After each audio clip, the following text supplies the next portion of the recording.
lot about my favorite song when I was a little girl. And if you know it, please sing along. Jesus loves the little children, all the children of the world.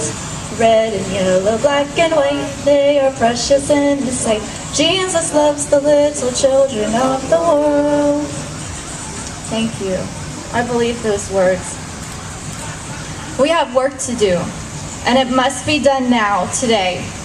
Right now, we have the chance to create 3.2 million new jobs that hardworking families desperately need.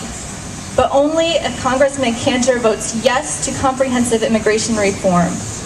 My name is Lana Martinez. My family has lived in upstate New York, where I was born, for over 400 years. Grew up outside of Pittsburgh, and I've lived in Virginia for the past 7 years, where I currently attend seminary. We can't let Speaker Boehner, Congressman Cantor, and the rest of the House stand in the way of our country's future. Now is the time for comprehensive immigration reform. Comprehensive immigration reform would secure our borders and modernize our legal immigration system.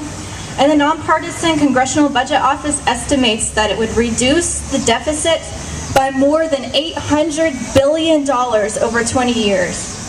Since Congressman Cantor says he'll stand against us in this fight, and since he's ignoring over 69% of Virginia, we want him and every other representative who stands in the way of our future to know that we will not go away.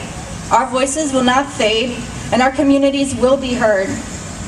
I believe that the multitudes are heard. I believe that we're called to do this work of justice, and that if the voice of justice doesn't overcome the voice of oppression, then we end up releasing the captives, releasing criminals, while we persecute innocent men and women and children.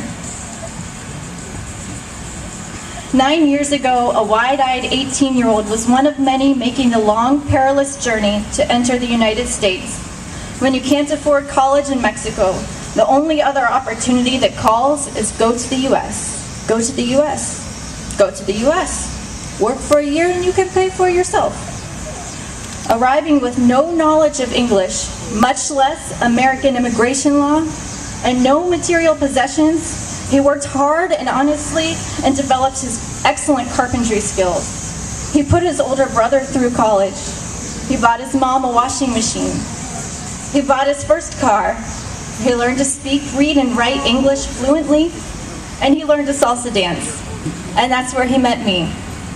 The first moment I saw Alfredo, my soul recognized him. That was 7 years ago. We have been married for 3.5 years and welcomed our son last year.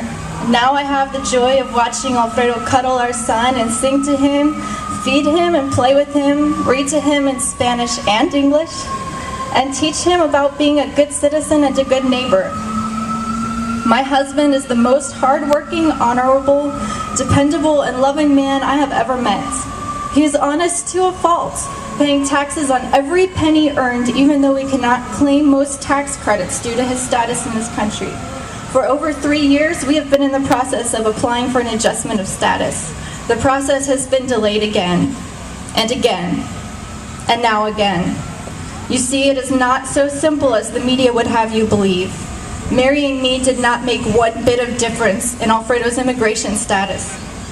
If comprehensive immigration reform is not passed, inevitably my husband, my son Khalil's dad, will have to return to Mexico and wait out the 10-year ban.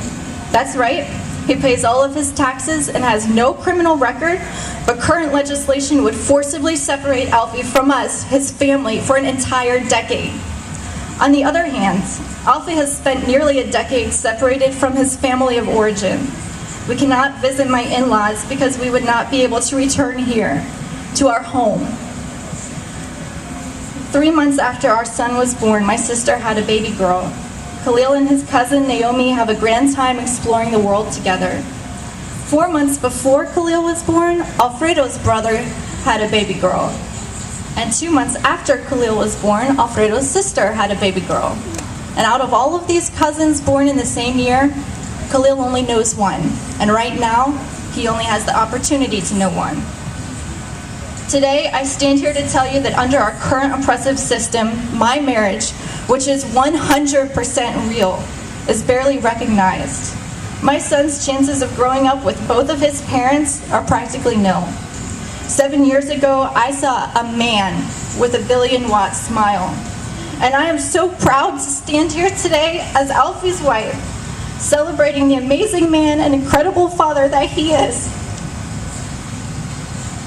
Our immigration system strips him of his human dignity, seeing only an alien, not a father, husband, son, uncle, brother, or friend. Our family has been dwelling in the shadows for years, and it's time for us to come out into the open and tell our story. A rags to riches story, an American dream story, a story that is far from over and is only just beginning. Your voices will determine the next chapter for our family and millions like us. So we'll go from door to door and block to block for all of the families who have been here for generations and for those who came here as children themselves. We all have something at stake in this fight, and we need to keep the American dream strong for those wanting to make a better life for themselves and for their families. We're a nation of immigrants with infinite contributions, and I just want to quickly list some of them right now. Immigrants helped get us through the Great Recession, innovate our businesses, and create jobs fueling our economy. They are deeply woven into the American fabric. Over 40% of Fortune 500 companies were started by immigrants or the children of immigrants. 1 in 4 new American engineering and technology companies is founded by someone who was born outside of the country. From Yahoo and Google to small businesses around the country, immigrant-led companies are creating good, middle-class jobs. We should not turn away the many highly skilled workers, the dreamers, who have been raised in American homes and educated in American schools and want to contribute to American prosperity. Not only that, but the Senate's Comprehensive Immigration Reform Bill would actually increase Virginia's gross state product by over $16 million over the next 10 years. We have to make sure the House hears us. We can't let them ignore our communities. So we're doing some things. We're flyering and informing all communities of who is with us and who stands against us in this fight. We're continuing to engage volunteers in key districts across the country to make sure every voice is heard. And since mid-March, when this reform campaign kicked off, volunteers have led more than 1,500 events, just like this one. Last week, volunteers held more than 100 phone banks in more than 30 states, and I was one of them with my son on my lap. We're gaining momentum, and it's up to us to make sure it doesn't slow down. Congressman Cantor, represent your states. Support comprehensive immigration reform. This is a top priority for your constituents. Listen to our voices and join us in the fight.